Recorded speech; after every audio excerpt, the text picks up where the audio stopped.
जन सुराज का मंत्र है, मेरे साथ दुनिया के कम से कम 10 से बड़े इकोनॉमिस्ट बिहार के लोग उसमें इंक्लूडेड हैं, जो काम कर रहे हैं। हम लोगों ने जो मॉडल बनाया है कि बिहार में अगर श्रम का पलायन रोकना है, मजदूरों का पलायन रोकना है, तो उसके लिए पूंजी और बुद्धि का पलायन रोकना होगा।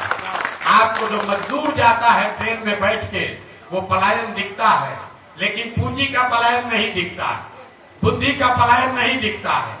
मैं आपको पूंजी के पलायन पर 2 मिनट आपका समय लूंगा। इसकी चर्चा बिहार में कोई नहीं करता है।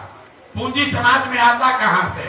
पूंजी आने का 2 ही तरीका है। एक, जो पैसा आप कमाकर बचाते हैं, जो अर्जित करते हैं, खर्च के बाद जो बचता है वो आपका हुआ मूलधन।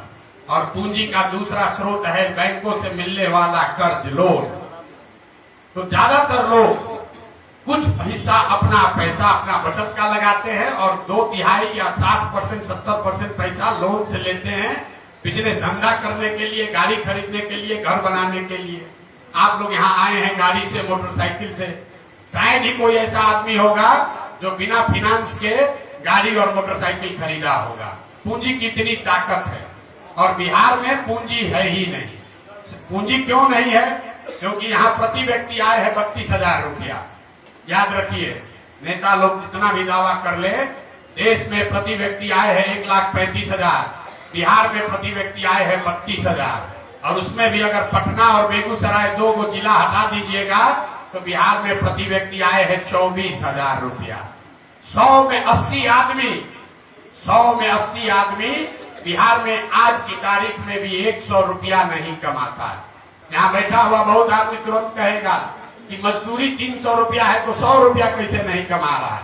वो इसलिए कि घर में अगर बाल बच्चा लेकर 5 आदमी है, मजदूरी 1 आदमी करता है, अगर वो 300 रुपया भी कमाता है तो हर व्यक्ति पर 60 रुपया हुआ। और वो भी उसको 30 दिन मजदूरी नहीं है, 15 दिन मजदूरी मिली तो हर व्यक्ति पर 30 रुपया हुआ। तो ये आंकड़ा याद रखिए, 100 में 80 आदमी दिन में 100 रुपया नहीं कमा रहा है। तो खाने पीने के बाद उसके पास पैसा बचना ही नहीं है। और दूसरा पूंजी का स्रोत है बैंक। बैंक क्या कर रहे हैं? आप और हम कह रहे हैं बाहर से उद्योग आएगा, हम बता रहे हैं बैंकों से पूंजी का पलायन कैसे हो रहा है। रिजर्व बैंक ऑफ इंडिया एक आंकड़ा जारी करता है, जितने पढ़े लिखे लोग हैं जाकर रिजर्व बैंक ऑफ इंडिया के वेबसाइट को देखिए। रिजर्व बैंक ऑफ इंडिया एक आंकड़ा जारी करता है जो बताता है, एक अनुपात है CD रेशियो, मतलब कितना पैसा आपने बैंक में जमा किया और बैंकों ने उसके बदले में कितना पैसा ऋण व्यक्ति और समाज को दिया। और ये बैंकों की मनमानी नहीं है, एक वैधानिक जिम्मेवारी है, बैंकिंग का मॉडल है कि 100 रुपया अगर आप और हम बैंक में जमा कर रहे हैं तो बैंकों को निश्चित तौर पर कम से कम 70 रुपया समाज को वापस देना है ऋण के तौर पर, ताकि लोग बिजनेस व्यापार कर सके, अपना घर बना सके, गाड़ी खरीद सके, जो काम करना चाहे वो कर सके। बिहार में इसकी स्थिति क्या है? पूरे देश में CD रेशियो है अभी करीब 74%।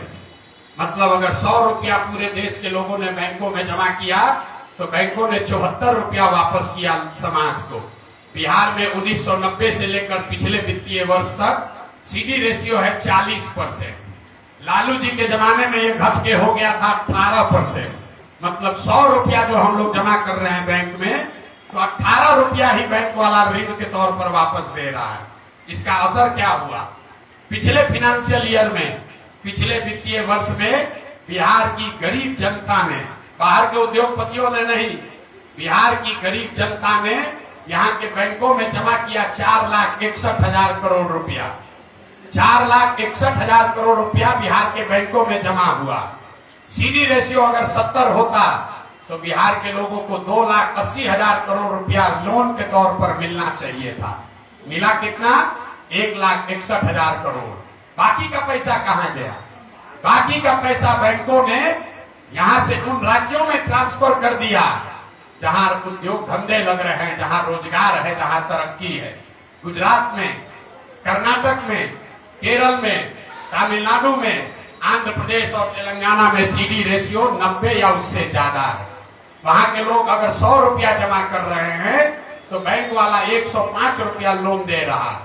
और बिहार की गरीब जनता 100 रुपया जमा करती है तो हमको आपको 35 रुपया 40 रुपया मिलता है। इसका नतीजा क्या हुआ? 1990 से लेकर पिछले फाइनेंशियल ईयर तक बिहार के बैंकों ने 26 लाख करोड़ रुपया, इसको ध्यान रखिए, कोई नेता कोई पत्रकार ये बात नहीं करेगा, 26 लाख करोड़ रुपया बिहार के लोगों की जमा पूंजी बैंकों ने यहां से ट्रांसफर कर दिया दूसरे राज्यों में।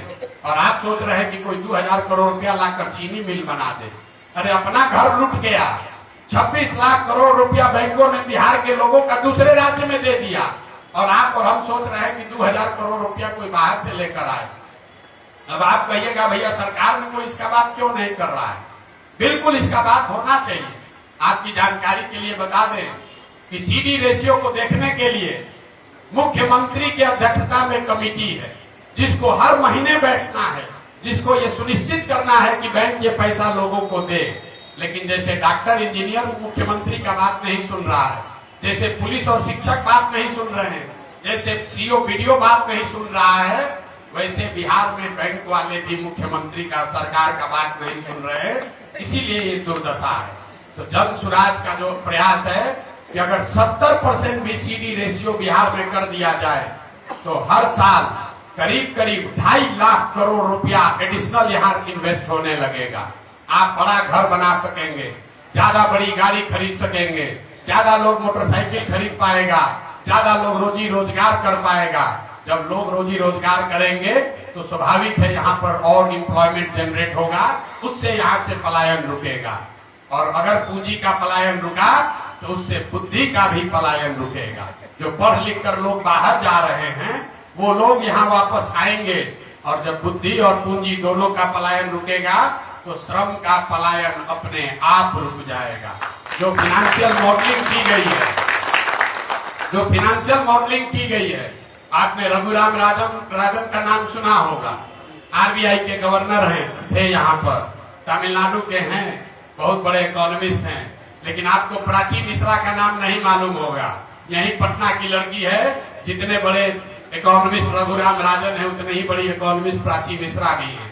और ऐसे लोग बिहार के हैं जो काम कर रहे हैं, और जो यहाँ की मॉडलिंग बता रही है कि अगर 6 महीना में सीडी रेशियो को सुधार दिया जाए तो डिस्ट्रेस माइग्रेशन को इमीडिएटली रोका जा सकता है।